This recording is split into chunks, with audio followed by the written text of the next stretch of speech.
3,033 years after Christ, at the Tower of Flames, a bloody battle was fought against the imperial creature known as Juling Firebird, a phoenix that was in the final moments of its life due to the attacks of 3 warriors who ambushed it.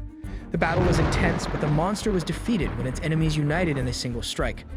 After the fight, the captain of the group did not hesitate to celebrate his victory, as after such a long time, they were finally able to advance to the next area. However, that wouldn't happen again because his own comrades betrayed him, attacking him from behind. Even though the captain tried to defend himself, he ultimately failed and was wounded in the chest by a sword. This surprised the captain, who asked them for their reasons for betraying him, since they had known each other for many years. His comrades explained that he had become too strong, to the point that he was now a danger to their goals. After this conversation, they tried to finish off the captain, but a wall of fire stopped them. The magic came from the imperial creature, who was barely alive and used an explosive spell in an attempt to take down the group of warriors. The captain seized the opportunity to use a scroll and warned his comrades, named Lai Wang and Long Shi, that he would take revenge. After those words, the explosion consumed everything. After the events, a mysterious screen appeared in the sky, changing the captain's fate, sending him to the RCC Martial Arts Academy, but 300 years into the future. At the academy, a class was held by Professor Ruth Liu, who explained to the students that 400 years ago, 9 black towers fell from the sky, initiating the monster era, where creatures invaded the city. However, at that time, martial arts flourished, and it was the fighters themselves who managed to stop the beasts. Thanks to their efforts, the value of martial artists increased, and most of them attempted to procreate with them to create generations capable of surviving against the creatures. After this brief explanation, Ruth showed them a cage where the academy kept a hyena, considered one of the weakest monsters in the world. Most of the students were surprised to see the hyena, as it was the first time they had seen a beast in person. Ruth, encouraged by the students' interest in studying monsters, asked if they knew the hyena's weakness. The students looked at each other nervously. None of them knew the answer until the class was interrupted by loud snoring. They all searched for the source of the sound, discovering it came from a student at the back, lying under a tree. Ruth Liu got angry and scolded the boy by name, Xiao Mei. Her shout was heard throughout the academy, and Ruth asked him why he was sleeping during class. Thanks to the noise, Xiao woke up, but he was no longer the same person. The mysterious scree in the sky had revived the betrayed captain, reincarnating him in Xiao Mi's body. Xiao hadn't yet processed what had happened, so as soon as he regained consciousness, he tried to find Lai Wang and Long Shi, almost attacking them, but stopped when he realized he was at the academy. Xiao wondered if he should have died when the monster exploded, putting his hand to his face, trying to remember what happened. After some effort, he finally recalled the moment of his betrayal, realizing that he had reincarnated 300 years into the future. Xiao didn't hesitate to laugh, thanking God for giving him a second chance, and swore in front of everyone that he would take revenge for his betrayal. Ruth Liu got angry at Xiao's behavior and asked if he had been reading too many novels lately, but he refused to answer, so Ruth kicked him hard, sending him flying into a tree. Ruth took her whip and approached Xiao again, asking him once more why he had fallen asleep in her class. The students reacted with mockery to the situation, and Xiao learned from them that Ruth Liu has a bad temper and is also skilled in martial arts, which is why almost the entire academy respects her. To make matters worse, the body he reincarnated into has no talent, as it has low chi levels, something considered a failure in martial arts.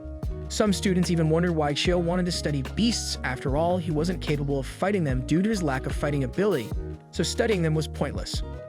One of the boys joined in the mockery and recommended Xiao leave the academy, reminding him of all his shortcomings and stating that he wasn't worthy of being in any class at the academy.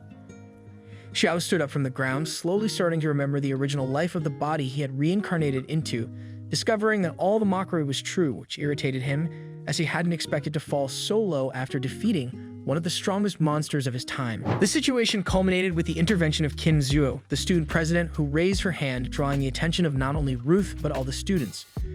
She explained that Xiao's family was poor, and he had to work hard to support them, which was why he often fell asleep in class. Kui Kang immediately interrupted Qin Zuo's speech, asking why she was defending a loser like Xiao, clarifying that he was one of the worst students in the academy, and to top it off, if he failed the next exam, he would be expelled. Ruth Liu ended the discussion bitterly, reminding everyone that despite Xiao's difficult situation, he was still a student and deserved to be treated with respect. Then she approached Xiao to ask him the question about the hyena's weakness, warning him that if he got it wrong, he would be punished by writing the introduction to the bestiary 10 times. The students laughed at the situation as they didn't believe Xiao could answer, much less remember the page in the bestiary that talked about the hyena's weaknesses. Kinzu tried to stop Ruth, mentioning that writing the bestiary introduction 10 times was excessive due to how dense and long it was. Ruth got annoyed by this, clarifying that she was the teacher and decided how to educate her students. Kuikai, on the other hand, wondered if Kinzu and Xiao were a couple, since she always defended him when someone tried to mock him. Before making any conclusions, Xiao attracted everyone's attention by claiming he knew the hyena's weakness, which was normal since, in the past, when he studied at the academy, he used hyenas for sword practice, so he could recognize their weaknesses even with his eyes closed. Most of the students underestimated Xiao, thinking he was just a bragger trying to avoid Ruth's scolding. Ruth Liu approached Xiao, waiting for his answer, and he finally spoke. Xiao stated in front of everyone that as far as he knew, hyenas had 4 weaknesses, which surprised Ruth as almost no one knew the 4th weakness of the hyenas. Everyone, except Ruth, started mocking Xiao, telling him that there was no 4th weakness, and clarifying that hyenas only had 3 weaknesses, something Xiao refuted, mentioning that if that were the case, then the current bestiary was wrong. Kui Kang quickly pointed at Xiao, explaining that in his position, he couldn't judge the bestiary since he was someone with little education and therefore, his words couldn't be taken seriously. He also clarified that hyenas only had 3 weaknesses. He then proposed to Ruth that she suspend Xiao and send him home to reflect on his attention-seeking behavior. Xiao took the opportunity to mock Kui Kang, telling him he had no right to say anything since Ruth hadn't denied or confirmed the 4th weakness. Ruth ordered Kui Kang to be quiet and asked Xiao again about the 4th weakness, waiting for his response with some excitement, wondering how someone like him could know about the hyena's 4th weakness, as only graduated martial artists could know such information. Xiao would take advantage of the hyena's presence to point out the weakness, but he immediately noticed something was wrong with the creature. He could sense a strange hostile aura, and his worst fear was realized. The hyena broke the bars of the cage and attacked Kui Kang. The latter sensed the creature's intentions and, in a panic, hid behind Kinzuo. The beast leaped to devour both of them. Ruth tried to protect them, but it was too late. She couldn't reach the hyena, or so she thought until she saw Xiao, who surpassed the creature's speed, protecting Kinzuo in his arms. With the help of a martial arts skill called Death, he was able to eliminate the hyena by attacking its 4th weakness. And with that demonstration, he revealed to everyone that the existence of the 4th weakness was in the hyena's eyebrows. Kinzu couldn't believe the situation and blushed from being so close to Xiao. He asked Kinzuo if she was alright, to which she confirmed and thanked Xiao for his help.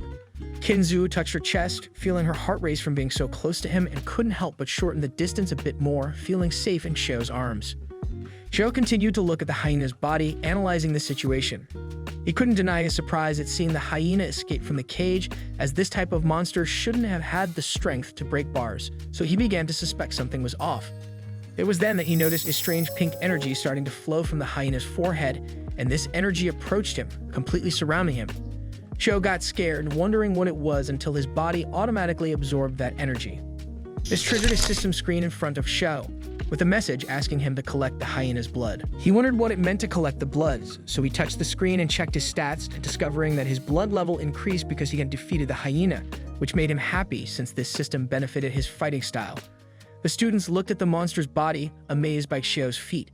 None of them had seen anyone defeat a hyena with a single move. Ruth decided to approach the body, checking its pulse and confirming that it was lifeless. She continued her analysis, discovering that the hyena's skull had been shattered from Xiao's move, which surprised her since she herself couldn't accomplish such a feat. She deduced that Xiao must be some kind of prodigy who preferred to stay hidden to avoid drawing attention. She stepped away from the body and congratulated Xiao for his demonstration of the 4th weakness, confirming to the students that the weakness existed and was indeed in the eyebrows. However, she clarified that such information should not be known so soon, as it was part of the advanced course. Ruth praised Xiao for his skills and assured him she would write a report about him to improve his reputation within the academy. Some of the students were astonished to hear Ruth, as getting a personal report from her was one of the hardest things to achieve, so some began to feel jealous of Xiao. One of them assured that Xiao had only been lucky, claiming that he could achieve the same feat. However, some of his classmates exposed him, saying that just like Kui Kang, he was too scared to defend Kinzuo. So even mocked Kui Kang for his fear, revealing that he was in love with Kinzuo, and thanks to his embarrassing performance, he now had no chance with her. This caused some of the girls to lose interest in Kui Kyang and focus their attention on Xiao, as he not only demonstrated his power, but also defended Qin Zuo, treating her like a lady in the process. Kui Kyang got angry at his friend's comments and didn't hesitate to clarify that he wasn't afraid of the hyena. He explained that he hid behind Qin Zuo because he was looking for the perfect angle to attack the monster, but Xiao beat him to it.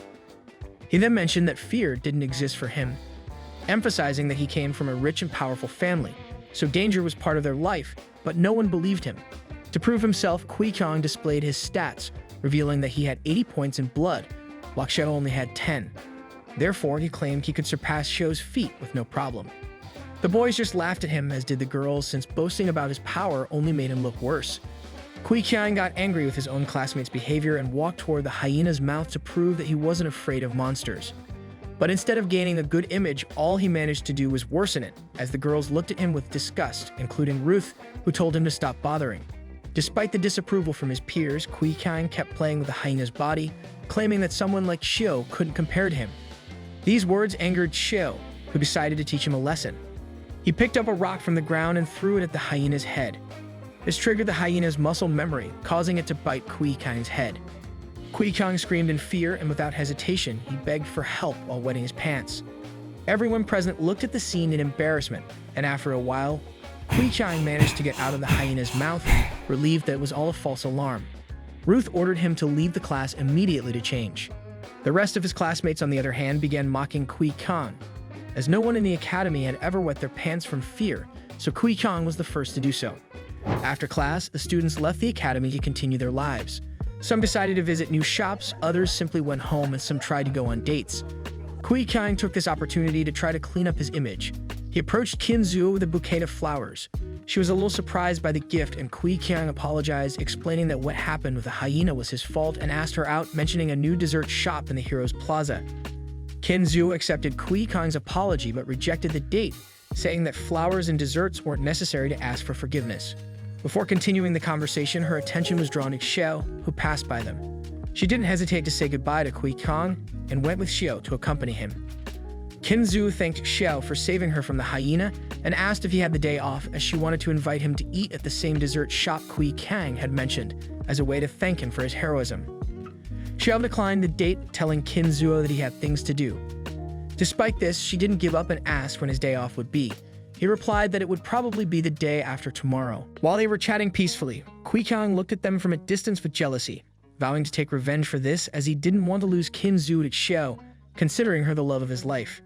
The scene changes to the Heroes Plaza, where a student narrates that 300 years ago, the warriors known as Lai Wang and Long Shi led groups of martial artists to defeat the Phoenix, which at the time was considered the ultimate beast, capable of destroying one of the 9 Black Towers. According to records, the battle was so intense that beasts all over the world became frightened and stopped attacking humans, leading to an era of peace after humanity narrowly avoided extinction. Thanks to this, they were considered the heroes of humanity, so martial artists created the Heroes Plaza in their honor, where a statue of them can be visited. However, some legends say that Lai Wang and Long Shi are still alive but remain hidden in the sacred capital, rarely showing themselves. Xiao listened to this story and his blood boiled with anger, unable to believe that his own comrades who betrayed him now had all the credit as humanity's heroes. But he found the irony in all of this, beginning to laugh without the people around him noticing. He glared at the statues with anger and promised not only to seek revenge but also to do everything in his power to bring the truth of that story to light, with the goal of changing the world. After this vow, Xiao left the Heroes Plaza unaware that Kui Kyang had been watching him all day with some high-level martial artists who were capable of taming hyenas. These martial artists had been hired by Kui Kyang to beat Xiao near an alley, to warn him not to interfere in his life or his pursuit of Qin Zuo. Xiao, on the other hand, walked through part of the city until he entered an alley, which was part of the route to his house. During his journey, he reflected on the possible difficulties this generation might face when facing monsters, noticing that cities didn't have as much security. He feared that this era of peace had weakened humans considerably and believed that this generation wouldn't survive another potential attack from the beasts. His thoughts were interrupted by a loud stomp coming from the end of the alley. It was the same martial artists Kui Kyang had hired. They told Xiao they had heard the rumors about him at the academy, mentioning that he was an arrogant aspirant. One of them, who had tamed 2 hyenas, challenged Xiao to fight him if he truly had the guts, stating that these were the consequences of humiliating Kui Kyang. Xiao stopped in front of the martial artists, not understanding what was happening, and asked them for their names. But his words were interrupted by the appearance of Kui Kang, who asked Xiao why he had rejected a date from someone as beautiful as Qin Zuo. Xiao ignored their comments, asking if they were trying to get him in trouble with the city or something. He took the opportunity to analyze the situation, realizing that the martial artists accompanying Qin Zuo weren't even close to the level of a true martial artist from his time. He concluded that this confrontation wouldn't even last a minute. Kui Kang got angry at Xiao's behavior and reminded him of the humiliation he caused in Ruth's class, stating that if he couldn't take revenge, he wouldn't be at peace with himself. So Kui Kang pointed at Xiao and ordered the martial artists to attack. Xiao emitted a terrifying aura, ready to fight, and asked the three of them if they really thought they could even hurt him. The martial artists became furious at Xiao's arrogant words, reminding him that he couldn't fight them since he only had 10 blood points. They pulled out weapons to attack Xiao, but not before introducing themselves to the hyena gang. Suddenly, more gang members appeared in the alley, planning to attack Xiao by surprise from a blind spot. Kui Kang began to laugh at the situation, seeing that Xiao didn't seem to move despite the delicate moment, and promised to do everything he could to ruin Xiao's reputation at the academy if he even lost. Xiao turned around, detecting the gang members who were trying to attack from his blind spot, and used one of his martial techniques, defeating that group in just an instant thanks to his zigzag movement at high speed. The gang members who tried to attack Xiao head-on stopped, as they couldn't believe someone like him could achieve such a feat with so few blood points. Even Kui Kang was terrified, as the hyena gang was known for being a violent group, especially skilled in street fights. Xiao took advantage of his enemy's fear to make an arrogant comment. He turned his gaze toward Kui Kang and told him he couldn't trust such a gang if they couldn't even get close to him. He clarified that if he kept going like this, he would never be able to defeat him. Kui Kang replied that Xiao was being too arrogant and warned that those gang members weren't all the power he had. He looked at one of them and ordered him to release the hyenas, stating that if something went wrong, he would take all the blame. So one of the gang members released the hyenas and asked Xiao to show his supposed strength, as to get heard from the students that he was capable of defeating a hyena with his bare hands. As soon as the hyenas were released, they broke their muzzles and rushed toward Xiao. Kui Kang started laughing maniacally, revealing that the hyenas in his gang weren't ordinary beasts but were professionally trained. He then told Xiao to kneel before him if he didn't want to lose his life because of the hyenas, but Xiao wasn't intimidated by the warning and loudly told them that hyenas were the weakest monsters he had ever faced. He then ran toward the hyenas, getting in between them, and with his fingers struck their eyebrows, shattering their skulls in a single move. Kui Kang was shocked, as he had believed Xiao's feat at the academy was a fluke. However, now he was witnessing how Xiao defeated the hyenas using the same tactic. The gang member who had released the hyenas stared at Xiao in astonishment, wondering how someone who was an aspirant could defeat the strongest hyenas in his group, especially since they were trained by him to tear apart their opponents. Xiao checked the system, knowing that things had calmed down, and noticed that his blood points had increased for defeating those hyenas. He was pleased with this. Kui Kang, terrified by Xiao's power, tried to flee the alley as he didn't want to confront him, but it was no use running because Xiao caught up with him and told him that now he would take the trouble to get his revenge on him. Kui Kang turned to look at him very nervous and tried to explain this situation to Xiao, but Xiao didn't listen, and as revenge he kicked Kui Kang in the groin. After that, Xiao approached the gang member who had released the hyenas and asked him if he had more beasts in his group. The man confirmed this, telling Xiao that his gang was the largest in the west of the city, and warned that if Xiao attacked him, he would have to face hundreds of hyenas alone. Xiao ignored the threat and slapped the gang member, knocking him to the ground. With a cold look, he told the man to take him to his band and threatened him that if he tried to escape, he would find him and kill him. The gang member trembled in fear when Xiao grabbed him by the hair, and he promised to inform on the whole group if Xiao spared his life. Several hours later, in the west of the city, Xiao walked through the dangerous streets with the gang member being watched by the rest of his group, who found it strange to see someone like Xiao in those places. Nevertheless, they continued their way until they reached the hyena gang's base. Xiao recommended that the man leave the area, explaining that he was going to meet the leader to talk to him, which surprised the gang member. Inside the base, there was a fight between two hyenas in a ring, with several members of the hyena gang betting on who would win. Amidst this fight, the gang leader wondered why Lao San had returned, referring to the same man who had brought Xiao to the base. One of the mafia leader's bodyguards told him that a boy from the Kui family had asked Lao for help to beat up a student from the academy, and revealed that the student's name was Xiao. This annoyed the leader a little, who remarked that taking two hyenas from the base to beat up someone so weak was too much. Suddenly, a commotion was heard outside. It was Xiao, who kicked down the door, drawing the attention of the leader, who didn't hesitate to leave the base to see what was going on. Seeing the leader, Xiao recognized him and introduced himself to everyone, asking who the leader of the hyena gang was. The bodyguard immediately recognized Xiao and informed his boss that this was the boy Lao had wanted to attack with the hyenas. The leader asked Xiao why he was the only aspirant in his territory and if he had seen Lao. Xiao explained that he wasn't in their territory because he had been captured, but because he had come on his own accord to present himself to them. This caught the boss's attention, who asked about his reasons for coming. Xiao told him that he could solve all of his problems, explaining that underground battles were prohibited in the city, and offered to help him kill the hyenas without the risk of getting caught. The gang members mocked Xiao's words, telling him that no one, not even the police, could enter their territory to arrest them, proving that they were a dangerous gang.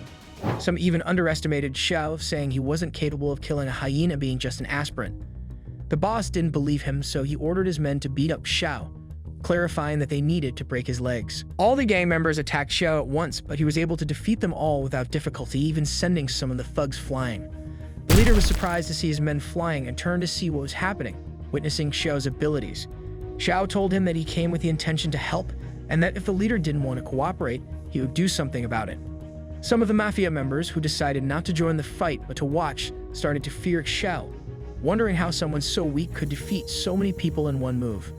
The leader threw his cigarette to the ground, stomping it out, and congratulated Xiao for his strength, mentioning that he would throw a few hyenas at him to test his real power.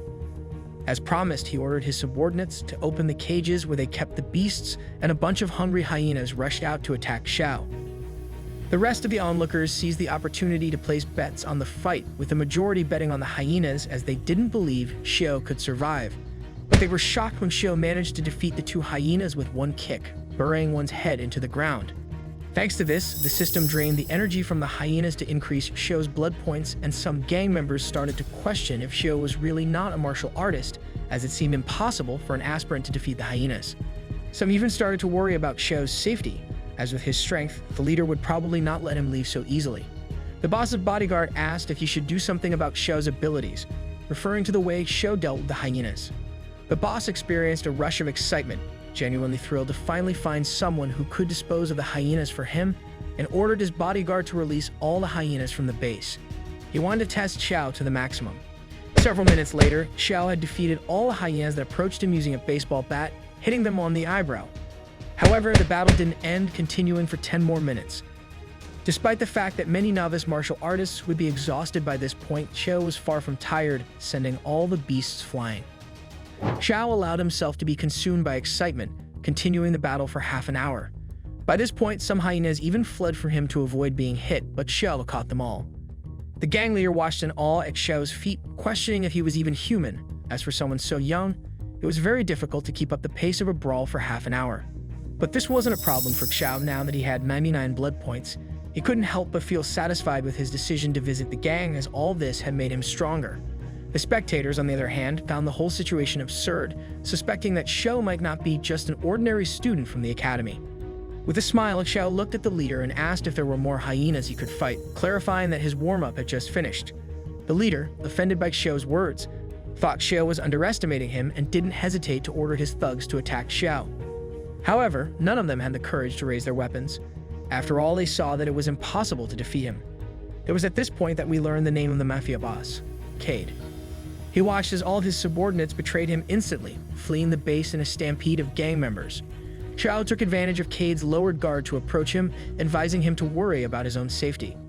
Cade was frightened by Xiao's words and asked if Xiao wanted something from his group, but Xiao confirmed, asking if Cade had more beasts besides the hyenas.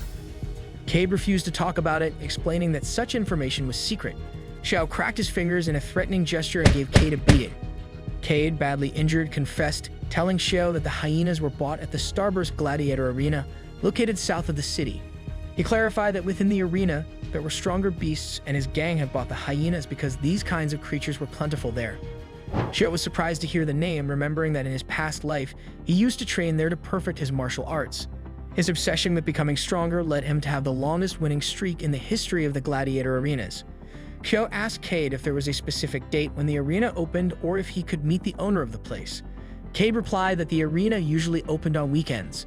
As for the owner, he didn't know who it was but mentioned that the person was feared in the city as a big shot. Xiao smiled at his response and asked Cade to help him get to the arena this weekend. Cade was surprised by the request and tried to make an excuse, saying that the Colosseum was only for members and Xiao wasn't one. But Xiao denied this, pointing out the bruise on Cade's chest and asking if the injury had been caused by the Ice Hawk's breath, which surprised Cade as he didn't expect Xiao to know about that kind of wound. Xiao offered Cade the opportunity to heal his injury in exchange for getting him an entry to the arena, and before Cade could say anything, Xiao gave him the recipe for the cure, instructing him to bring 3 grams of seed ash, 0.5 grams of sand crystals, and 6 grams of purple mushroom liquid. Cade stopped Xiao, explaining that those ingredients were only available from noble apothecaries, making it difficult for someone like him to get them. Some of the remaining gang members in the base wondered if Xiao could be some kind of potion master, and it was explained that potion masters were a rare class of warriors who surpassed martial artists and usually lived in major powers. But one of the gangsters denied this possibility, explaining that if that were the case, Xiao should be in the Potion Academy and not the Martial Arts Academy. Xiao ignored the comments around him and forced Cade to get the ingredients within a minute, so Cade immediately went to find the items, seeing Xiao's potential. According to his judgment, if Xiao turned out to be a potion master, with his help, he could take control of the entire city. Later, Cade and Xiao met in an empty, clean room. Cade showed him all the ingredients, allowing Xiao to handle everything. Xiao grabbed the containers, inspecting the quality of the materials, and we learned that in his past life, he had rarely made potions since he didn't feel the need after reaching the peak of martial arts. He hoped his potion-making skills weren't rusty. Xiao struck the table with his kite, triggering a chain reaction to create the potion. Cade witnessed Xiao's abilities and immediately recognized the type of kuai Xiao used, which was characteristic of current potion masters. After some time, Xiao successfully created the potion. The potion was a kind of blue fire, and Cade asked if that was the cure for his injury, which Xiao confirmed, though he clarified that he hadn't made potions in a long time and had to use a third-grade rejuvenation solution as practice to create the potion. Cade turned pale upon hearing that the potion that would heal him was third grade, meaning it was of high quality. He realized that if he sold it on the illegal market, he could make 1,000 gold coins. However, those who usually trade such products are people with a special team to make them, but Xiao was the first person he knew who could create a potion with his hands. Xiao used his kai to send the cure into Cade's body, forcing him to absorb it. After consuming it, a dense aura of kai surrounded Cade's body, and he felt completely rejuvenated. Additionally, all of his physical problems and injuries healed. Cade, of course, was fascinated by this, as the effect was instant, and he thanked Xiao for his kindness. To show his gratitude, he knelt before Xiao and told him that from now on, he would be his right-hand man, emphasizing that he would do anything Xiao said. Xiao ignored his comments as he didn't see Cade as someone capable of wielding a weapon due to his lack of combat experience. He reminded him to sign him up for the Colosseum this weekend. The scene changes to a street with street markets where we meet Yu, Xiao's sister. She was selling skewered food to the people passing by, and her boss asked her why Xiao was taking so long to return to work. Yu mentioned that he was probably busy with the academy. One of the customers took the opportunity to mock her, telling Yu it was impossible for Xiao to become a martial artist since he only had 10 blood points. And worst of all, he was close to being expelled from the academy, meaning all of his efforts to pay for his stay at the academy were useless. Yu got angry at the customer's words, snatched his skewer, and suddenly some gang members appeared to push the customer away, ordering Yu to pay the monthly fee. But Yu refused, explaining that she had already paid the fee at the start of the month. However, the gangster told her that it was just a discount because Xiao aspired to be a martial artist, but now that he couldn't become one, she would have to pay 3 times a month. This terrified Yu, as her food stall didn't earn enough to cover such a payment, and she asked for a few days to pay the second part of the fee. The gangster refused, mentioning that even people like him were short on money, but suggested that if she wanted to pay her debt, she could use her body. Yu's boss intervened, offering to pay for her, but the gangster knocked the old man down with a kick, as his goal was to take advantage of Yu. We learned that Yu's boss is her uncle. Onlookers wanted to intervene, even calling for the police, but no one dared to act as the gangster had the backing of the hyena gang. The gangster insisted that Yu accompany him to pay with her body, offering her a better place to live and even money, but Yu refused all his offers. This, of course, angered the gangster, who tried to take her by force until a sharp stick pierced his hand. It was Xiao who stopped the gangster just in time to defend Yu. The gangster's bodyguards approached to pull the stick out of their boss's hand, and the onlookers were stunned by Xiao's strength, even suspecting him, as he hadn't been able to carry a bucket of water with his kai before. He looked at Xiao, happy to see him, and he told her that she didn't need to thank him as he was simply fulfilling his duty as a brother. Yu approached him and couldn't help but pull his cheeks, asking how he had gotten so strong or if there was a difference between a martial artist and an ordinary person. Xiao wanted to say something about it but decided not to reveal his reincarnation. Instead, he pretended to be Xiao she knew and clarified that for now, he wasn't yet a martial artist. The gangster, furious, asked Xiao how he could have hurt him in this way if he wasn't yet a martial artist. The gangster told Xiao that he was about to die for getting involved with him. Yu asked Xiao to leave, believing he was no match for the gangsters. The bodyguards joined the fight, surrounding the siblings, and the gangster took out a knife in front of Xiao, saying that he would leave him in a bag for injuring him. Yu intervened, offering to accompany him to her home to pay the fee, but the gangster refused, stating that the damage was already done. He said he would kidnap both of them and play with Yu's body in front of Xiao. This angered Xiao, who gave the gangster a strong punch in the face, sending him flying into a food stall. The bodyguards were shocked by Xiao's strength, as no one in the mafia had ever been able to hit their boss like that. Xiao, angry, asked the gangster to repeat those words as they would be the last he would say in his life. Yu asked Xiao how he was so strong if he wasn't yet a martial artist, to which Xiao replied that he was actually very close to becoming one. He then apologized to Yu for causing her so many problems and promised to protect her from all threats from now on. The gangster ordered his bodyguards to kill Xiao, but when Xiao heard those words, he didn't hesitate to defend himself, smashing the bodyguards' faces with just his fists, leaving the gangster stunned, unable to believe that Xiao had gotten so strong without being a martial artist yet. Xiao cracked his fingers, seeing that the only one left standing was the gangster, and attempted to strike him. However, Yu stopped him. The gangster began to mock Xiao, mentioning that he had the backing of the Cheng Exa gang and the Hyena gang, so if Xiao hurt him, he would have to face Cade himself. The onlookers joined the conversation, convincing Xiao that revenge wasn't worth it, as that group was too dangerous and considered tyrants. Some even mentioned that they owned 100 hyenas, which no martial artist could face as a group. Xiao analyzed the situation and asked if Cade was really their boss, which the gangster confirmed, mocking Xiao for being scared. At that moment, Cade appeared, returning from buying some things to satisfy Xiao's hunger. He asked Xiao to check the bag, clarifying that he could buy more food if he really needed it. The gangster was shocked by this, as he had never seen Cade be so close to anyone. Even the civilians around looked at Cade in terror. Soon, he noticed the disaster and asked Xiao if something was wrong. Xiao mentioned that one of his subordinates had tried to hurt his sister. This infuriated Cade, who didn't hesitate to punish the gangster, going after him to give him a beating. But Xiao stopped him, asking if he had given his subordinates the freedom to harm people. Cade got nervous, not wanting to cause trouble for Xiao, and tried to explain how his gang worked. But the conversation was interrupted by the gangster himself, who introduced himself as the second dog of the Chenregu gang and mentioned that he was responsible for sending the leopards to their base. He explained that he had worked hard in recent years to help Cade dominate Starfall Street and apologized for not accomplishing his task, stating that if given another chance, he could reward him double. The plan of this man was to take revenge on Xiao when he least expected it, even planning to do so behind Cade's back. The locals grew nervous, as they knew the intentions of this gangster, who intended to steal money from all the businesses in the area and could even harm entire families to sell their bodies. Some looked at Xiao, trying to befriend him, thinking that if they got close to him, they would likely have Cade's approval and be safe from any threats. To everyone's surprise, Cade gave the gangster a hard slap and shouted at him to leave the gang, mentioning that he no longer needed his pay and warned him that if he did anything, it would cause problems with Xiao, who had become his sponsor and boss. After this, Cade gave the gangster a brutal beating, leaving him badly injured on the floor. He then approached the locals and apologized for everything that had happened. Aware that his apologies wouldn't be enough, Cade decided to cancel a housing fee law on Starfall Street. This decision made all the citizens happy, as they no longer had to pay for housing and could live like normal people. Some of the locals who had underestimated Xiao apologized to him, as thanks to him, the tyranny of the Hyena gang had ended. Yu, on the other hand, looked at Xiao with admiration, as she couldn't be happier knowing that all her efforts to pay for her academy registration had been worth it.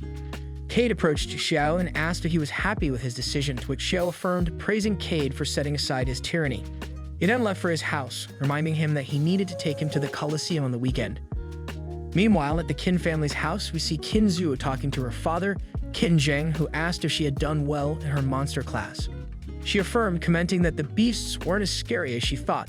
This, of course, was to hide what had actually happened with the hyena that escaped from its cage. She believed telling him about it could cause unnecessary problems at the academy. To maintain her story, she told Zheng that Ruth only gave theoretical lessons on low-level monsters and that, fortunately, nothing bad happened. However, Zheng was not satisfied with her answer and Zhu quickly excused herself, saying she had to study for an exam. Suddenly, a mysterious hooded figure appeared behind Zheng. The figure was Kinmi, a spy from the family. Zheng asked if he had found out what happened with the hyenas at the academy. Yi commented that according to his investigation, someone at the academy injected berserker fury into the hyenas, making them more aggressive and stronger than usual. This surprised Zheng, as it was the first time he had heard of berserker fury being used as an injection in other living beings. He asked for clues about the identity of the culprit. Yi mentioned that his investigation was still ongoing, as he suspected the author of the incident had left a threatening sign for everyone. Zheng slammed his hand on the table in anger and ordered Yi to verify this theory, as he wanted to punish the person who had tried to hurt Zuo. Afterward, Yi disappeared using a martial technique, while Zheng reflected on the conspiracy. He found it strange that such a potion existed, so he suspected the Starburst Gladiator Arena. The next morning at the Starburst Gladiator Coliseum, we see a knight facing off against a one-horned spirit tiger, a monster that outweighed the knight in both height and weight. The audience cheered for the tiger, and in the stands, Zhao and Cade were present. Zhao complained about the large crowd in the Coliseum, to which Cade reminded him that this was normal, as the Coliseum was open to the public only on weekends. Zhao looked at the fight with disdain, truly disappointed by it. In his time, beasts were considered mortal enemies, but he hated seeing such monsters reduced to mere entertainment. The line between progress and regression had become blurred for him. Back to the fight, the tiger lunged at the knight, who defended the first attack with his shield. However, he was caught off guard when the tiger used Tilai on its claws, shattering the shield on impact. The force of the blow sent the knight flying into a pillar, leaving him badly injured. The arena guards quickly intervened, taking the knight's body to the infirmary. Cade was angry about this, as he had bet money that the knight would win, but it didn't go as planned. Chavo glanced at Cade and asked if there were conditions to enter the Coliseum as a martial artist. Cade clarified that he didn't know the exact methods to participate, but mentioned that Shou probably just had to show up at the arena and fight directly. Xiao decided to stand up from his seat, telling Cade that he would have some fun facing the monsters. But he had another intention, as he recognized that the tiger had much higher Kai than usual, and if he defeated it, his blood points would increase drastically. Before leaving, Xiao asked Cade to bet 10,000 gold coins on him. Cade tried to stop him, mentioning that as an alchemist, Xiao shouldn't fight beasts, but his attempts to reason with Xiao were in vain, as Xiao jumped into the Coliseum anyway. At the same time, in the VIP room of the Coliseum, Qin Zuo was betting on the fights, and just like Cade, she lost money by betting on the knight. Jing tried to cheer Zhu up, telling her that 1,000 gold coins were nothing to them and gave her 10,000 coins to bet a little more. Zhu thanked Zheng for his help and kept betting. Meanwhile, Zheng decided to put aside his plans to investigate the Coliseum, as Zhu, his daughter, was present. In the midst of the silence, Zheng took the opportunity to ask about her friend Xiao, as he had heard many rumors about him. Zhu told him that Xiao was just a friend, someone who had helped her at the academy. With some arrogance, Zheng asked Zhu if the rumors that Xiao was a terrible martial artist were true, but she didn't answer. Zheng thought he had offended Zhu, so as an apology, he told her he could give Xiao a job at the Nanqing factory, which was under the Qin family's name. Zhu didn't know what to say, and Zheng told her that in this world, only the strong survive as martial artists. Some are destined for greatness, while others are simply not fit for it, no matter how hard they try. He advised her to protect her only friend if the rumors were true. Just then, the audience's excitement interrupted the conversation as they applauded Xiao's feat of defeating the tiger despite being just a student. Xiao absorbed the monster's energy, raising his blood points by 10 instantly. He was happy about this, as he was getting closer to the level of a novice martial artist from his time. Zhu looked at the Coliseum and immediately recognized Xiao, telling her father that he was there. Zheng decided to observe Xiao, surprised to see that he had defeated the tiger. Zhu took this opportunity to clean up Xiao's image, telling Zheng that ghost tigers were high-level monsters, and if Xiao defeated one, it meant he was already a martial artist. Zheng commented that in theory, yes, he should be a martial artist to defeat a tiger, but reminded Zhu that even novice martial artists could defeat these creatures, and maybe Xiao had been lucky, as the tiger had fought several battles, including one with the knight. Zhu insisted that Xiao was really strong, but Zheng didn't believe her, explaining that someone with only 10 blood points couldn't defeat such a creature. Despite his words, Zhu didn't change her opinion, maintaining that Xiao was truly strong by nature, even with just 10 blood points. Meanwhile, Xiao looked at the spectators in the VIP room, asking for more monsters to be released. The owner of the Colosseum, Lord Theon, sent his secretary to release more monsters. He wanted to see blood, as it had been a long time since he had encountered a real martial artist. Cade congratulated Xiao on his achievement, but Xiao reminded him to pay up, reminding him of the bet. Cade apologized, mentioning that he didn't make the bet because he was more concerned about Xiao than about betting, which made Xiao angry. Cade immediately went to bet 20,000 gold coins on Xiao. After a while of waiting, the Colosseum released the next beast, a military grade 1, a two-tailed cat. Zheng explained that military-grade beasts had a 2-star difficulty for martial artists, and these stars represented how difficult it would be for a martial artist to survive a fight with a creature. The more stars, the harder it is. He questioned if Xiao would be able to survive, to which Zhu affirmed. A few seconds later, Xiao surprised the cat by grabbing its tail and slamming it against the ground repeatedly until he defeated it. Zhu was happy about this and looked at Zheng, proudly mentioning Xiao's victory. However, her father still didn't believe in Xiao's strength, explaining that the cat must have spent a long time in captivity, which usually leads to low performance in fights. The next creature to be released was a bull, a beast that, according to Zheng's words, had 3 stars, and its impact was similar to that of a truck. Zhu decided to tease Zheng a bit, telling him that he had underestimated Xiao against the cat, and this time the result would be the same. Zheng was confident in his decision, asserting that Xiao wouldn't be able to defeat the bull, and was immediately disappointed when Xiao, with a single punch to the torso, sent the bull flying. Zhu was happy about this, and Zheng adjusted his glasses, unable to believe what he was seeing, as it was the first time he had seen a martial artist defeat a bull with a single punch in person. Zhu continued teasing him, asking if his opinion of Xiao had changed. However, their father-daughter conversation was interrupted by the appearance of the Iron Monkey. A 6-star monster, Zheng began to suspect the situation, wondering why the Colosseum sent such a powerful monster. Zhu was worried about Xiao's safety, as 6-star monsters were considered a threat just by existing, and asked Zheng to save Xiao. But Zheng refused, revealing that even elite martial artists couldn't survive against the Iron Monkeys or any other 6-star monster, at least not alone. Zhu insisted that something had to be done, as in that case, Xiao wouldn't survive.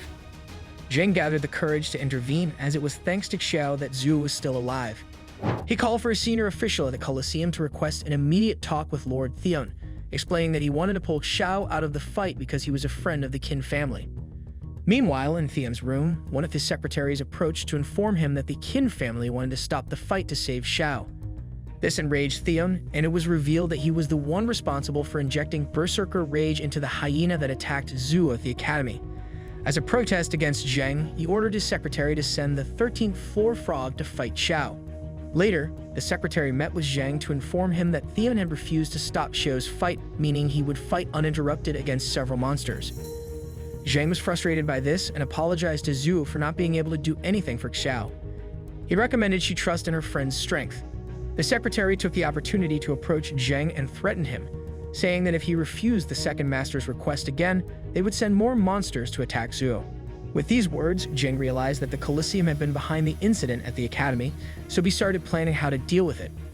Zhu noticed that Zheng was very tense, so she asked if he was okay, to which he replied affirmatively to avoid worrying her, excusing himself by saying he was just tired and that they might have to leave the Colosseum after Xiao's fight.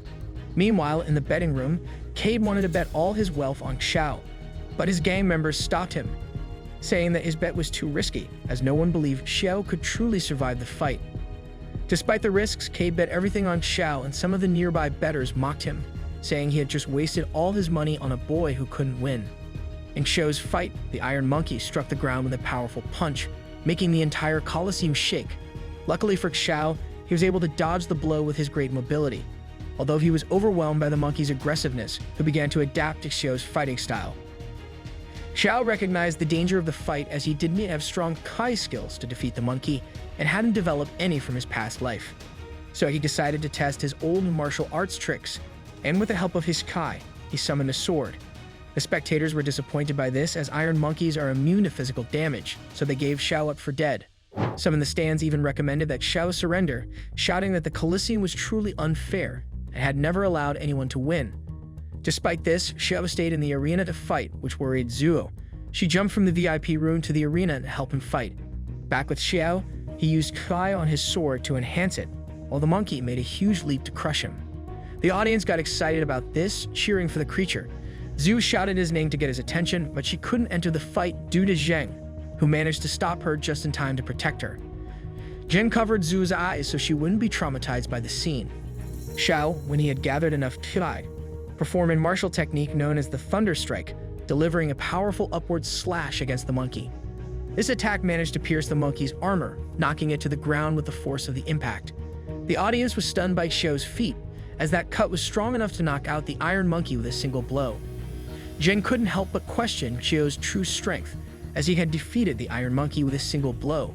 Zhu pulled her father aside to watch the fight, witnessing Xiao's victory, and asked Zhang if Xiao had received help, which he denied, assuring her that it was Xiao who defeated the monster. Xiao absorbed the monkey's energy, gaining 124 blood points in one go. The hyena gang and Cade celebrated Xiao's victory, shouting from the stands that they had won 10 million by betting on him. This, far from pleasing Xiao, only embarrassed him. Meanwhile, in the arena's room, Cade boasted about his victory, rubbing it in front of everyone, even at Colosseum's reception, as he was the only one among the spectators who had bet on Xiao. Xiao, on the other hand, took a break as he had earned enough money to help his new family, and now Yu wouldn't have to work. His thoughts were interrupted by the arrival of Qin Zhu, who wanted to greet him. Xiao was surprised to see her and asked if she regularly watched the Colosseum, to which she confirmed, mentioning that she had been watching his fights and wanted to praise him in person. Zhu wanted to say a few more words, but Cheng ordered her to leave the Colosseum immediately, as he wanted to keep her out of Lord Thean's conspiracy. Despite everything, Zhu stayed a bit longer with Xiao, telling him that her birthday was next month, so she invited him to her party. Xiao told her that if he didn't have anything important that day, he would attend her birthday. After this conversation, Zhu left with joy, and Xiao began to suspect her attitude, wondering if Zhu had fallen in love with him. On Zhu's way, a mysterious frog appeared. Xiao recognized the frog as it was an elite creature from his time. The frog approached Zhu, catching her attention. She thought it was a harmless animal, so she got closer to pet it. Xiao quickly tried to protect her, but it was too late, as the frog used its Hui and teleported both Xiao and Zhu to another place. Cade and Zheng were surprised by the frog's abilities and immediately investigated the matter. At the same time, the Colosseum security alerted about the presence of the traveling frog, a monster that escaped from the dungeon and could teleport people up to 10,000 kilometers. To make matters worse, the frog could expand these abilities with its sky, making it capable of sending someone to the outskirts of the province, and it was a life-threatening creature. Meanwhile, Xiao and Zhu were transported to the Twilight Forest. Xiao quickly captured the frog so it wouldn't escape and asked for their current location. Before the monster could answer, several wolves appeared, which startled Xiao. These wolves were known as lunar wolves, creatures that in his time were considered two-star monsters, and they usually attacked in packs. Xiao tensed up as he didn't know the forest and now had to face monsters from his time. On top of that, he had to protect Zhu. The wolf pack prepared to attack. Xiao seized the opportunity to grab a rock and told Zhu to run as far as possible, explaining that if she stayed close to him in the middle of the fight, he wouldn't be able to protect her. Xiao gave her the signal to run, but she turned her back and didn't move, which forced Xiao to attack the wolves head-on using several quick punches enhanced with Kai. Even though his punches were strong, the wolves managed to hold up, but they didn't attack Xiao again. He immediately noticed that the pack seemed to be crying, which surprised him as these creatures were usually very hostile. Zhu looked at him in awe, and Xiao tried to explain that lunar wolves were typically hostile and he was surprised to have frightened them. But Zhu teased him jokingly, telling him that they weren't the target of the wolves and showed him some of the wolf pups, leaving Xiao stunned. Zhu commented that she always studies monsters as a hobby, and as far as she knew, the lunar wolves are only aggressive toward those who invade their territory. Since they appeared near their pups, it had provoked the wolves to attack. So the best solution was to return the pups, which Zhu did and gained the trust of the wolves. Xiao, for his part, kept watching the wolves. He knew that monsters never change their nature. He had learned that in his time, believing that beasts were still humanity's enemies, and he thought of a plan to attack the wolves by surprise. Xiao slowly approached them, thinking about eliminating them as he didn't tolerate the peaceful interaction between humans and monsters, but he stopped when Zhu asked him to hug one of the pups. He nervously refused, but Zhu encouraged him to do it, throwing him one of the pups, and Xiao instinctively caught it. Xiao couldn't help but be surprised by the calmness of the pup and admired the wolf's beauty. Xiao carefully analyzed the interaction between Zhu and the lunar wolves, realizing that these creatures, for some reason, had their own emotions, even family values that resemble humans. He began to question whether he should attack the pack or not. One of the wolves, as a thank you for returning the pup, decided to hunt a rabbit and offered it to Xiao. He accepted it, confused, wondering if the beasts had evolved this much in the last 300 years. Suddenly, Xiao felt observed, and he noticed a sniper hiding, who intended to hunt the wolves. Xiao quickly alerted Zuo, but the hunter had set his sights on Xiao. The man squeezed the trigger, and the wolf immediately noticed this, leaping to defend Xiao, dying in front of him. The sniper kept shooting, forcing Xiao to dive to the ground with Zuo to protect her, sheltering behind a tree. Despite this, the bullets didn't stop, and several mercenaries appeared, scolding the sniper for hurting the wolves, reminding him that the target was Zuo. However, these scoldings didn't help much, as the mercenaries also attacked everything that moved. Some wolves tried to defend themselves, but they perished in the attack. Xiao observed the bodies of the entire pack, witnessing how the pups cried for their parents, while Zhu was horrified by the mercenaries' attitude, who saw it all as a mere sport. The mercenaries approached the wolf corpses to skin them, intending to sell their parts on the black market for a lot of money. Zhu wanted to confront them, but Xiao stopped her. This angered Zhu, who told him that because of those mercenaries, the pups were left without a family. Xiao explained that while what they did was questionable, there was nothing they could do about it. After all, humans and beasts have always been mortal enemies. Zhu disagreed, mentioning that the wolves never showed hostility towards them. On the contrary, they showed human emotions, and therefore, they should be treated as such. Xiao reminded her that no matter how much they had evolved, they were still beasts. He then asked Zhu to negotiate with the mercenaries as he could analyze them and seemed to believe that they weren't hired to eliminate them, but were simply monster hunters. If that were the case, they could take them to Hollow Sea City. Despite these words, Xiao had an internal conflict as he came from an era where humans had to unite to survive and exterminate monsters. He set aside this dilemma and approached the mercenaries, explaining that they came from the martial arts academy but ended up in the forest due to an incident, so they needed help returning to the city. The mercenary leader refused, stating that they were enemies as they were in an unregulated area and had tried to take advantage of Zuo. Xiao sensed the mercenaries' intentions, so he warned them not to attack or they would regret it, but they ignored his warning. This forced Xiao to fight, using his Kai to seriously injure the mercenaries, throwing one of them with a powerful blow. Xiao smiled at the fear of the rest of the group and challenged them to attack if they really had the courage. All of them raised their firearms and fired. Xiao used one of his martial techniques known as the flash of light shock, moving so quickly that the bullets couldn't reach him. With this ability, he was able to dodge the gunfire. When he saw an opening, he attacked the mercenaries from a blind spot at high speed, defeating them effortlessly, a feat that left the group leader stunned. After all of them were defeated, Xiao stood in front of the mercenary leader, his expression cold as he looked at him with disdain. He scolded him for attacking him, reminding him that harming martial arts academy students was illegal worldwide. The leader ignored his words and used Kai on his fist, creating a fiery aura with which he tried to harm Xiao. However, Xiao stopped the blow with ease, even managing to nullify the man's Kai. Xiao smiled at this, mentioning that his attack violated the 15th clause of the federal regulations, so he was within his rights to eliminate him. And so he delivered a powerful kick to the leader's face, causing him to bleed.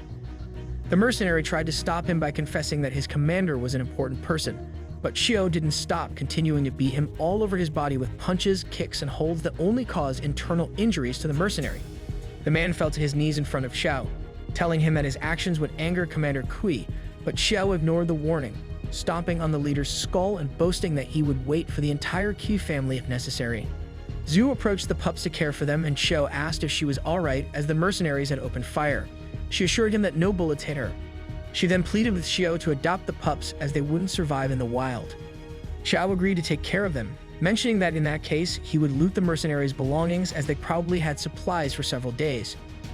Xiao approached the bodies, inspecting each of their belongings, and found one filled with blood crystals, which surprised him. Zhuo, curious about this artifact, asked about it. Xiao explained that blood crystals form when a person's blood energy is concentrated to a certain level. This increases a martial artist's blood points when absorbed. This type of object was the last thing he expected to find, as it was a rare artifact. He deduced that the rest of the mercenaries' team must have more crystals, which would be useful for becoming stronger. He took the bag and stored it in a military backpack, then ventured into the forest with Zhu, warning her to be cautious as the blood could attract very aggressive monsters. Several hours later, a group of soldiers searched the forest using a radar to track the mercenaries they had hired. One of the soldiers informed Commander Yu, who was their uncle, that the team was close. They thoroughly searched the area until they found the bodies and began searching for their blood crystals. One of the mercenaries spoke to Commander Yu, asking if they would ever hunt the stag deer. as he wanted to give something to Qin Zuo. It was none other than Kui Kang, who, upon seeing the bodies of the mercenaries, was horrified by the scene. The soldiers reported that the blood crystals were stolen, which enraged Commander Yu, who immediately ordered a search to pursue the thief. In another scene, Xiao and Zhu arrived in an abandoned city. The surroundings were destroyed, and Xiao recognized the place. It was Gaming City, which had taller buildings than Kuka City.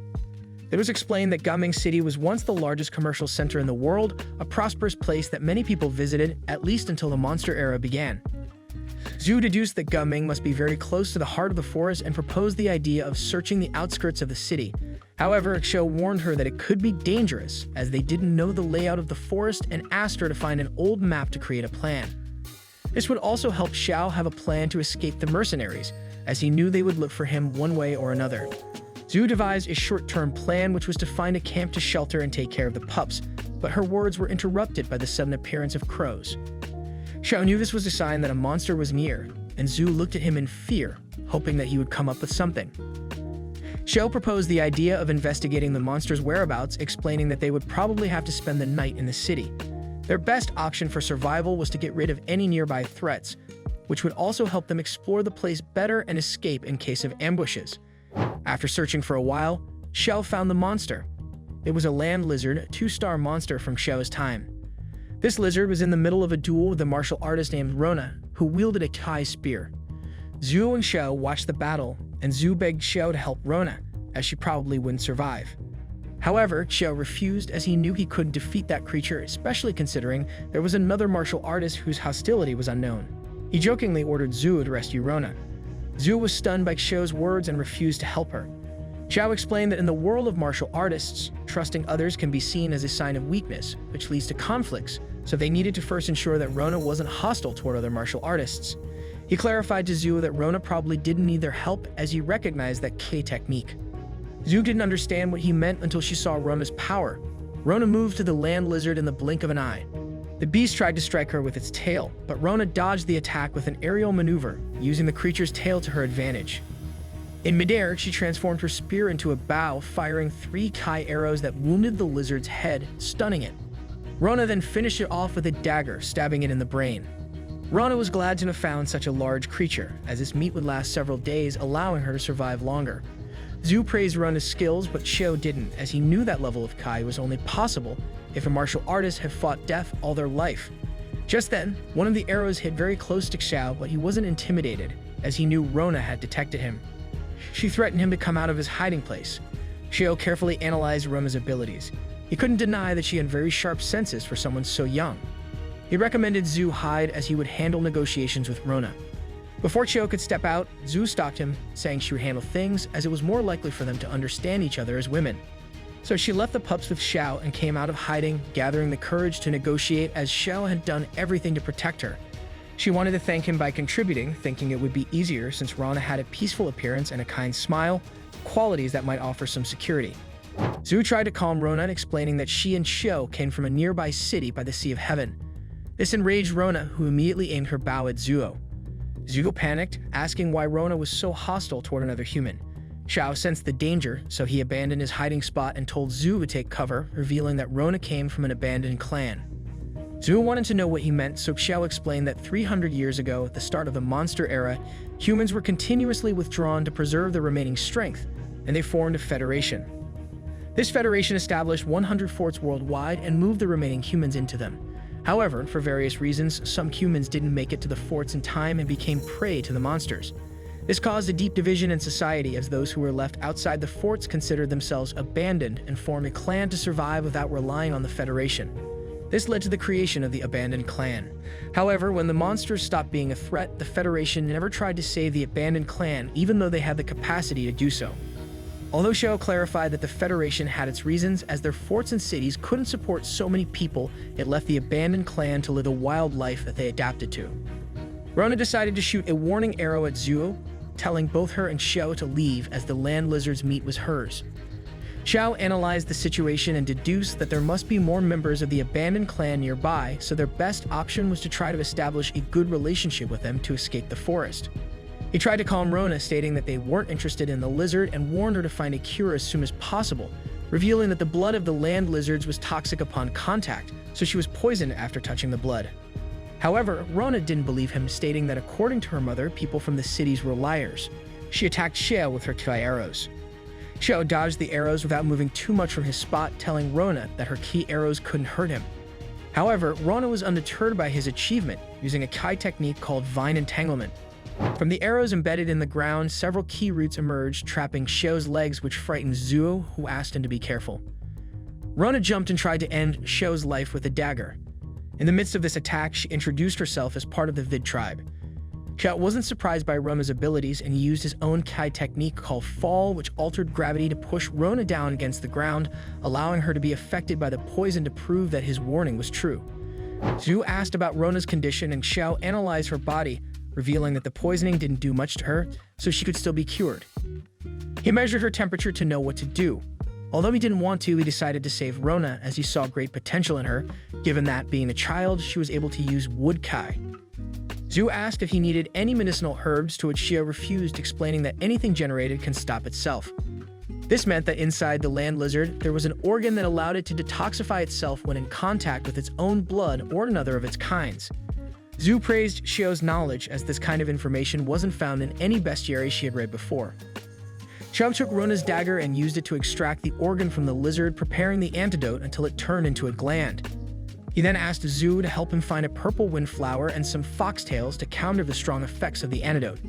She gathered the ingredients and offered to prepare the cure, revealing that she knew alchemy. However, before she could even finish speaking, Xiao created a chemical reaction and made the cure.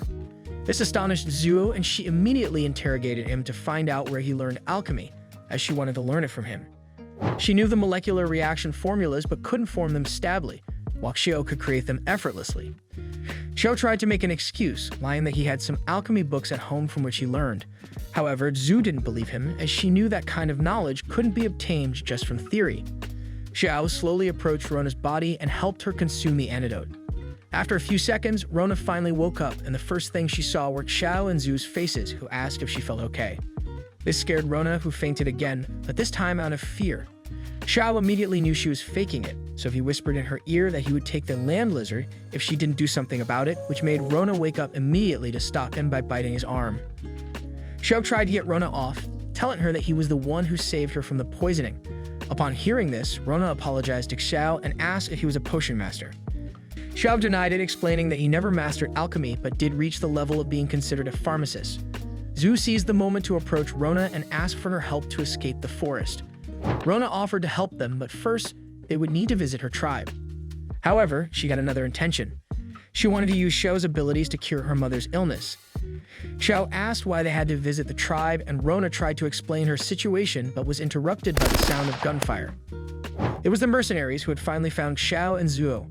They surrounded the group from all angles, and Commander Yu demanded that Xiao hand over the blood crystals or he would open fire immediately. But Xiao refused to cooperate and kicked the land lizard's body towards the mercenaries, splashing them with its blood, causing them to suffer the effects of the poison. The mercenaries panicked and opened fire on the lizard, fulfilling Xiao's plan, and they all fell poisoned. Xiao took advantage of their carelessness, grabbed Rona's bow, and used it to finish off the mercenaries. Those who survived the rain of arrows were dealt with by Xiao, who used Rona's daggers. Commander Yu aimed his weapon at Xiao and attempted to shoot at point-blank range, but Xiao stopped him just in time with a powerful kick to his delicate area. Xiao was fully aware that because of this fight, the mercenaries would try to take Zhu and Rona as hostages, so he left Commander Yu alive.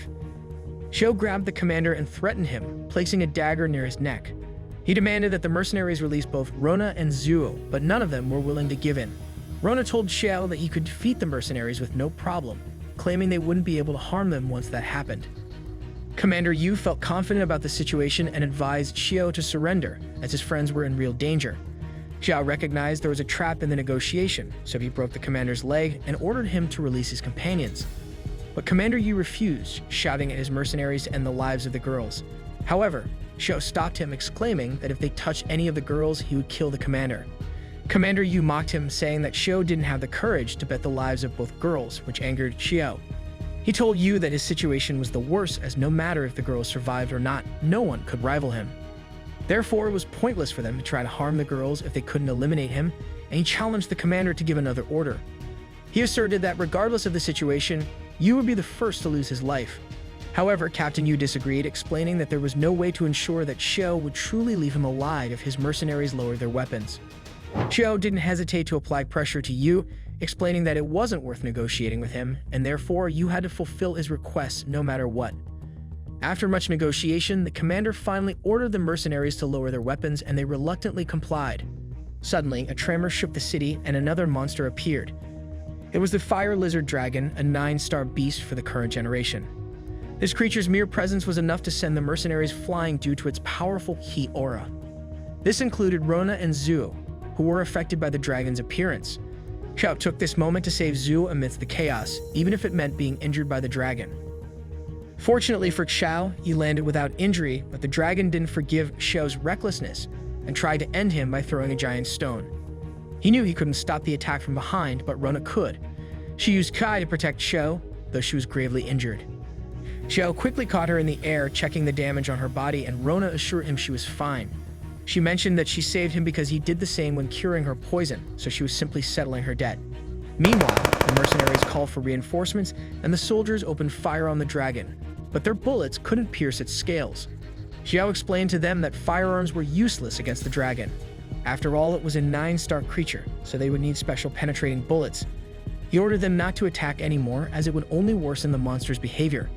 But it was too late for the warning, as the dragon with its fiery breath ravaged much of the city's streets, taking several of the reinforcements with it. Xiao noticed that the dragon's interest was on the mercenaries, so he tried to escape with Zhu and Rona, recognizing that with his current power he couldn't defeat the dragon, and made his way into the forest. To his surprise, the dragon started chasing him, which caught his attention since such behavior wasn't normal for a beast of that type. He remembered the antidote he had used to save Rona. He deduced that the dragon was most likely seeking revenge for the death of the lizard and was tracking Rona's scent, which still carried the lizard's blood. Zhu commented that, in that case, the dragon was probably some sort of offspring of the land lizard. She then warned him about a cliff ahead. Xiao stopped in front of the cliff, thinking of a plan, and concluded that the best solution was to sacrifice one. Then an idea struck him. He struck Rona, forcing her to spit some of the antidote. He purposefully stained himself with the lizard's blood, offering to be the bait, and asked Zhu to take Rona somewhere safe. She tried to stop Xiao, but he didn't hesitate to push her with some Kai, sending her deep into the forest with Rona, trusting that she would keep Zhu safe for the rest of her life. After that, Xiao jumped into the void, planning to take the dragon with him.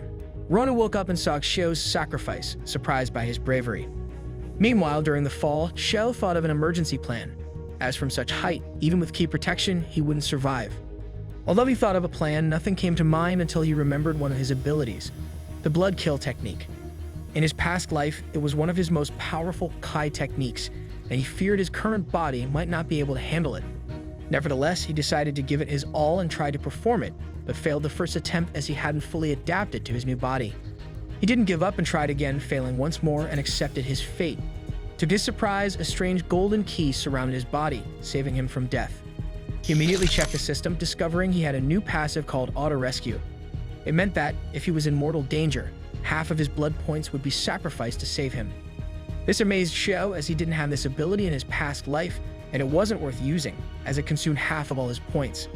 The discovery of his new ability was interrupted by the dragon's roar, which landed near him. Xiao took the opportunity to escape towards an abandoned amusement park, where he planned to take refuge since, now that he had lost blood points, he couldn't land a scratch on the dragon. That was his plan until the system gave him a special mission, mentioning that if he defeated the dragon, he would receive 300 blood points as a reward. Xiao hesitated to accept this mission, as it was the first time the system had offered him something like this, but he rejected it, as the dragon was too dangerous. After running, he decided to change hiding spots and went into the forest to hunt some monsters, planning to recover the sacrificed blood points. But the system penalized him, warning that if he strayed too far from the dragon, he would be punished and lose the ability to use Kai. This surprised Xiao, as losing the ability to use Ki meant instant death, since all living beings needed to exist. So Xiao was forced to accept the mission and went to find the dragon to face it against his will. Both the monster and Xiao faced off, and Xiao analyzed his situation. There was only one way to defeat a creature more powerful than him, and that was to strike its weak point with a fatal blow. But since the dragon was being so violent, it made it difficult to get close, and with his defenses and attacks so low, one wrong move would mean death. So he led the dragon to the amusement park to fight it. During the chase, Xiao was overwhelmed by the dragon's speed, which came close to devouring him. At least until Xiao used a martial technique, the Sky Leap. This ability gave him infinite mobility at the cost of losing blood essence, a price Xiao accepted. With this technique, he could run on water without sinking, leading the dragon into the depths to drown it. To his surprise, the creature managed to swim to the surface, reaching the amusement park where it tried to recover air. Xiao seized this moment of weakness to gain the high ground. He needed a strong and small object that could enter the dragon's nostrils and wound its brain to inflict a fatal blow.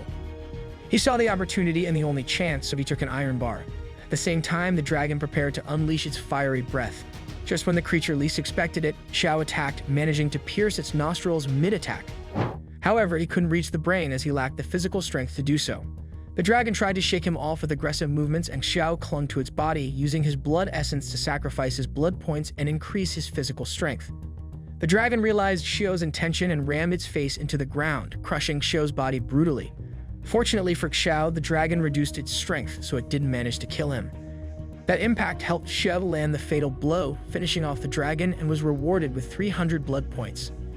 Xiao panicked as his body experienced an overload of power for a brief moment, absorbing too much energy from the dragon. His heart was affected, coming close to a heart attack. He saw the system's alert message informing him that the amount of blood points received exceeded the limit his body could withstand, which was 500 points, causing a first-level bottleneck. Xiao thought of a plan but had none until the system offered the option of a body modification, which he immediately accepted. The system would give him an additional mission. He must first mark an enemy with his blood, then kill it, and finally use its flesh to strengthen his own body. This would increase his blood points limit. The higher the quality of the flesh, the greater the increase in the limit. But this came with a risk. He had 24 hours to complete the body modification, or he would die. Xiao decided to carefully think through his next move, as everything depended on this. However, the mission's difficulty was heightened by the intense pain in his heart, so he attempted to use qi acupuncture to relieve the pain, which succeeded. We shift scenes to a military base where soldiers are escorting several prisoners to a special vehicle for transport to prison. One of the prisoners asked the closest soldier why he was being imprisoned, and the soldier mentioned he had entered a military base illegally, which was punishable by imprisonment. The soldier then raised his pistol, threatening the prisoner to confess everything he saw, but his captain stopped him, explaining that they needed to interrogate the prisoners to confirm they weren't spies. The prisoner assured the captain that neither he nor his companions were spies, but were merely hunting monsters to sell their parts on the black market. The captain assured him that he knew they weren't spies, but according to government rules, they had to be interrogated anyway, which meant a whole day of chatting and paperwork. This captain, named Bai Ti, smiled at the prisoner to gain his trust. Bai Ti told him that if he got straight to the point, they'd release him faster. So the prisoners agreed to talk and asked if they needed help with anything. Bai Ti ordered them to acquire some resources from a nearby mining area. After this, the prisoners were untied. Meanwhile, some members of the abandoned clan watched them, resentful of Bai Ti's attempt to enslave their tribe, and they sent a distress message to their clan to intervene. Back with Xiao, we find him defeating a centipede, trying to make the body modification with its flesh, but the system rejected it, as the flesh wasn't of good quality. This forced Xiao to search deeper into the forest.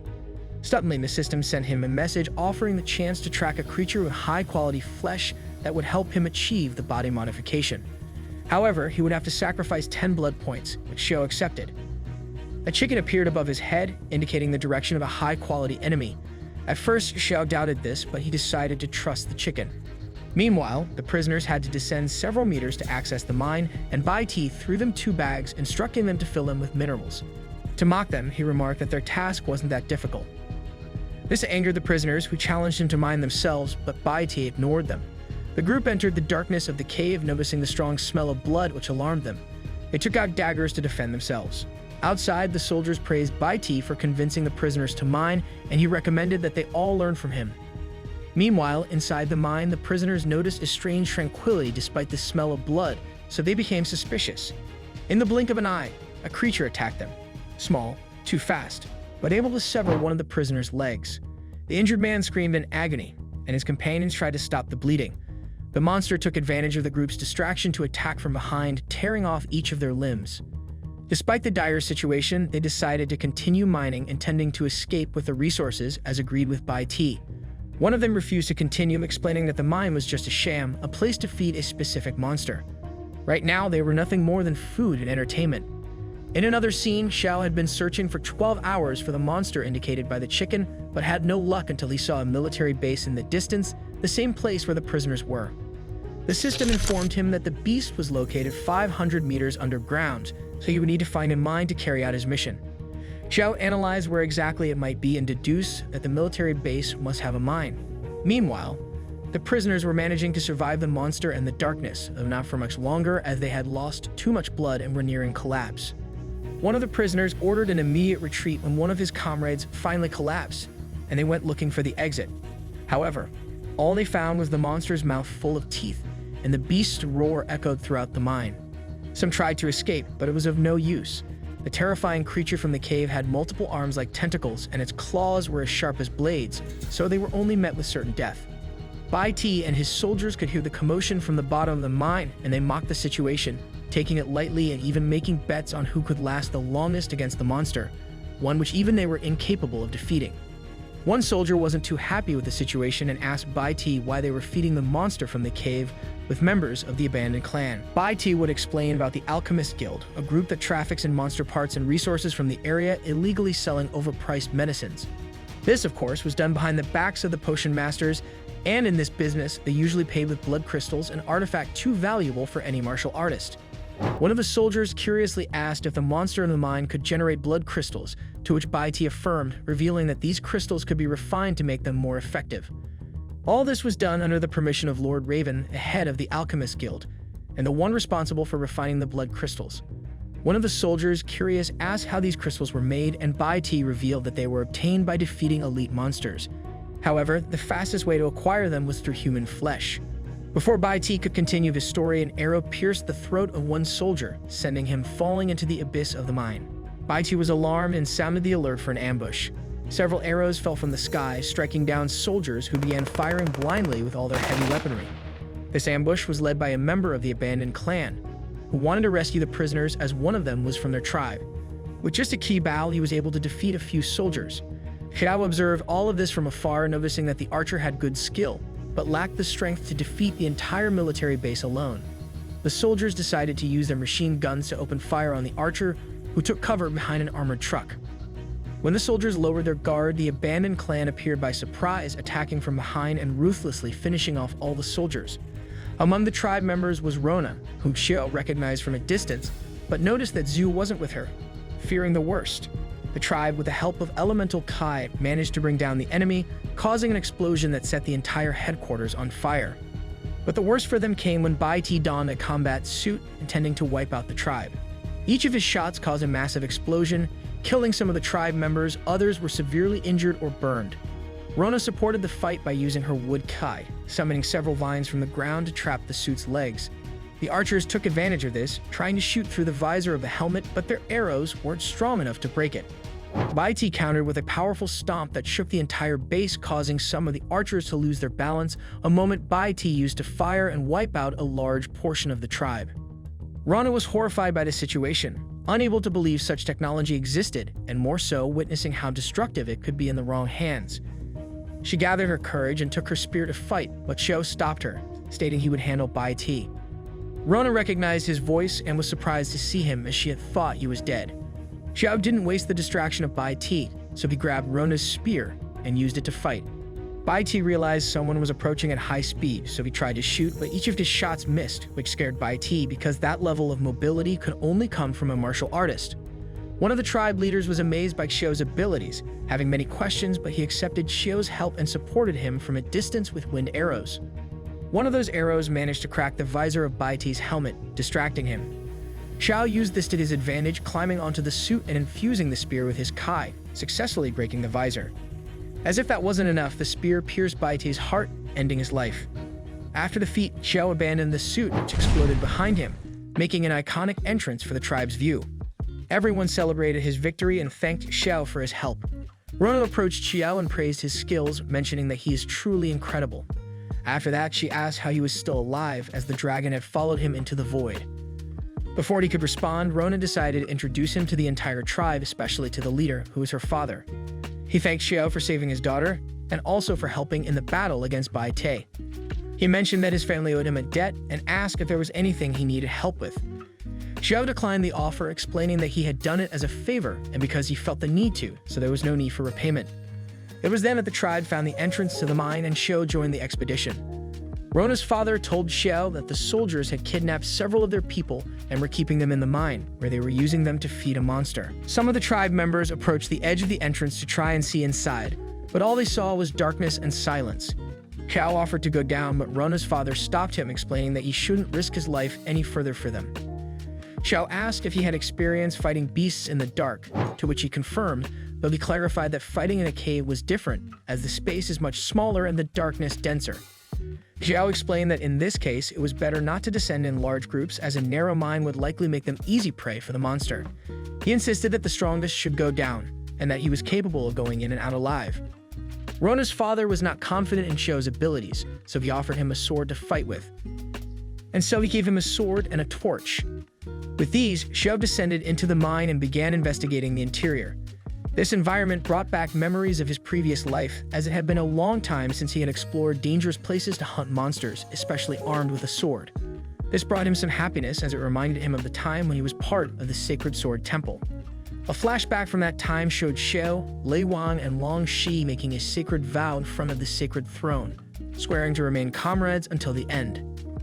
They stayed together until the day they faced the Phoenix, when he was betrayed by those closest to him. Back in the present, Xiao sensed the monster just behind him, which tried to devour him in one bite. But Xiao managed to stop it with a powerful slash to its jaw. This time, he did measure his strength and damaged some of the creature's bones. This was due to Xiao's anger, which flared as he remembered that betrayal, motivating him to seek revenge. He desired to become stronger at any cost, and with everything he had, he managed to cut off the monster's head, discovering it was in sandworm. These creatures live in groups underground and are known to prey on humans, making them a natural predator. Xiao realized that this sandworm was not the monster he was looking for, as he could mark it and deduce that his objective might be deeper in the darkness. Without fear, he ventured deeper, finding several bodies of sandworms and noticing that they were abnormally large.